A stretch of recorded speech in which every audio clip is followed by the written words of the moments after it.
বাংলাদেশের জলসীমায় বাড়ছে ভারতীয় জেলেদের দৌরাত্ম্য। অবৈধভাবে সীমানা পেরিয়ে প্রতিনিয়ত লুটে নিচ্ছে ইলিশ সহ বিভিন্ন প্রজাতির সামুদ্রিক মাছ। মৎস্য কর্মকর্তারা বলছেন, গভীর সাগরে প্রচুর মাছ পাওয়া যায়, সেই লোভে ভারতীয় জেলেরা কৌশলে বাংলাদেশে এসে শিকার করছে মাছ।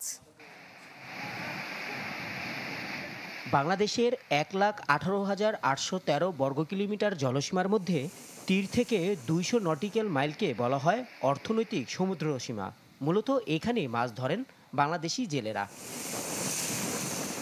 এর বাইরের সীমানায় বাংলাদেশ সহ অন্য কোনো দেশেরই অনুমতি নেই মাছ শিকারের। সেই আইন ভঙ্গ করে অবৈধভাবে বাংলাদেশের জলসীমায় ঢুকে মাছ শিকার করতে গেলে ৪৮ জন ভারতীয় জেলে আটক হন নৌবাহিনীর হাতে।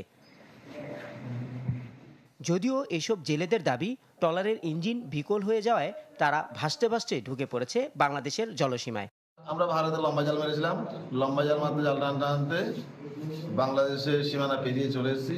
বাংলাদেশের ফৌজিগার্ড আমাদের তাড়া করেছে, আমরা ভয়ে ইঞ্জিন বাড়িয়ে চলে যাচ্ছিলাম, সেই সময় আমাদের ইঞ্জিন ফলস করে গেছে, মানে আগুন ধরে গেছে।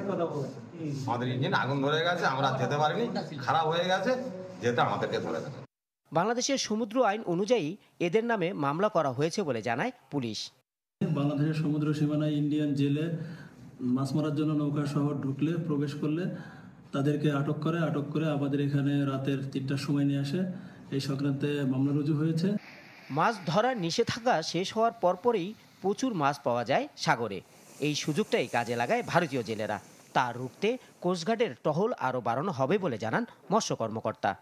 এই যে অভিযান তৎপরতা আরো বৃদ্ধি করবে এবং এই তৎপরতা বৃদ্ধির ফলে আমাদের কিন্তু দেশীয় যে মাছ এবং সামুদ্রিক মাছ, এটা আমাদের সংখ্যাটা বাড়তে থাকবে, অর্থাৎ প্রাচুর্যতা বাড়বে।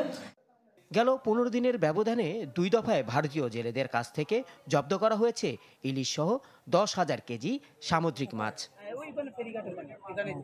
Desk report, channel 24।